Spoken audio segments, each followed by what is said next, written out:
In this video, I'm going to show you how to start growing your vegetables indoors from seed. Follow these simple steps and grow quality plants like a professional. The three components I'll use for this video are your seed starter kit, the actual seeds, and I like to use the Miracle Gro potting mix. Miracle Gro makes a number of different potting mixes. I usually like to get the moisture control mix to prevent the seeds from rotting. In addition, I find that you get very little weeds that grow with this mix. As for seeds, I like to use the burpee seeds because I've had much success in the past with them.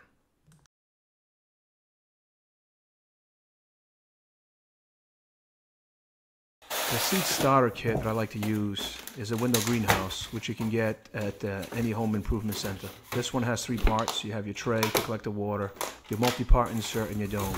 And your multi-part insert has little holes in the bottom for drainage. The dome helps keep moisture in, so it acts as sort of a mini greenhouse. And these fit perfectly on the windowsill.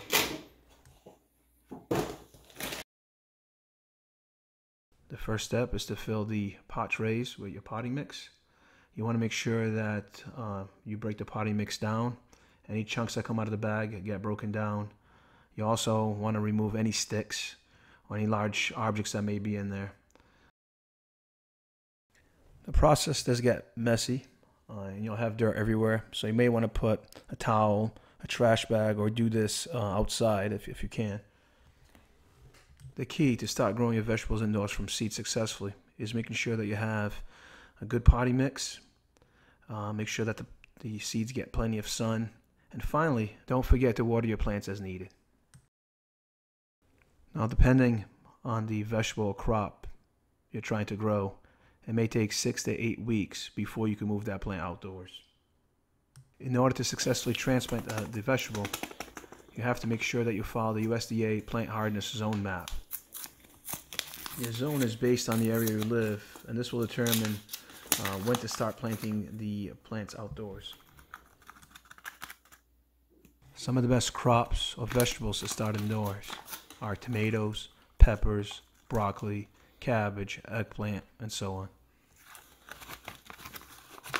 Here I'm going to start with tomatoes. As you can see, the seeds are very, very small.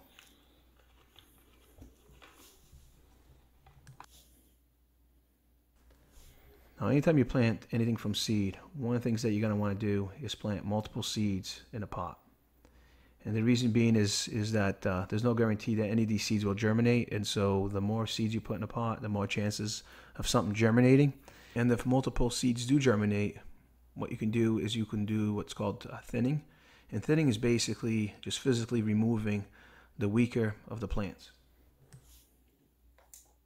The next thing you want to do is just press firmly down on the seeds, and this is to ensure that the seed is making good soil contact.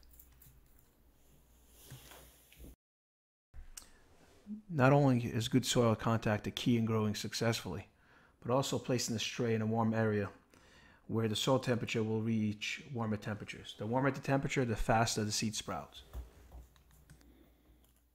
One thing that I do when I'm done sowing all the seeds is I like to write on the tray what the seeds are.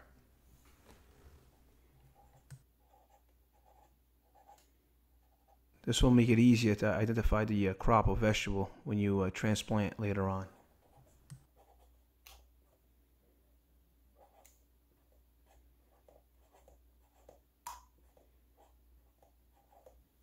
Next, we're going to plant sweet peppers, and again, the process is exactly the same thing. Gently tear open the envelope, and don't be afraid to use multiple seeds in one pot.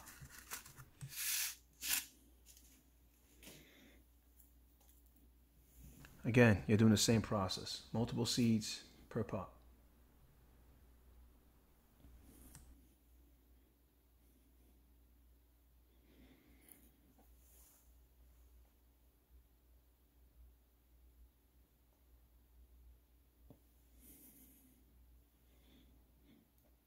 Keep in mind that the key to growing successful plants is to go liberal on your seeds and then thinning them out later on, because you're always going to have seeds that don't germinate.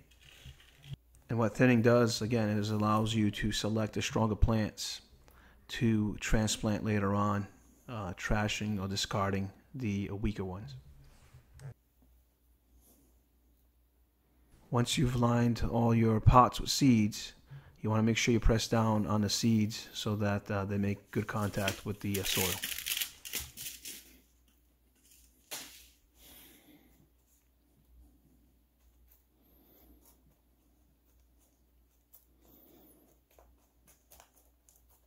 Again, don't forget to label your pots, as this will be instrumental later on in helping you identify the plants when you transplant them.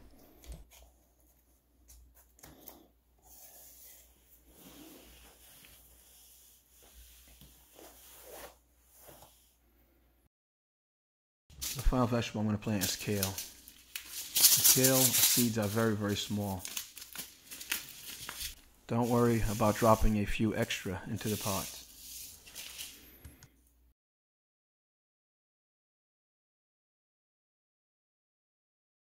The process is the same. Plant the seeds in each one of the pots, and then just gently press down so that it makes good contact with the soil.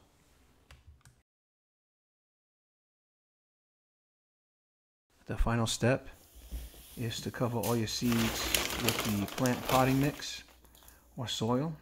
Again, you're going to cover each one of the pots, and you're going to break down the dirt, get rid of any sticks.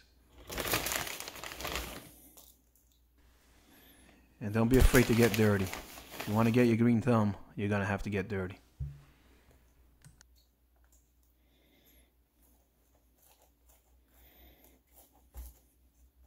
Spread out the potting mix.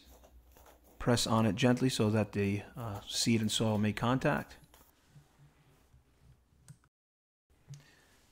And what you're going to do is you're going to want to sort of level the dirt or the potting mix on the trays. You don't want to overdo it, because later on when you water it, you might have some dirt falling off the tray. And so just clean it up as best as you can.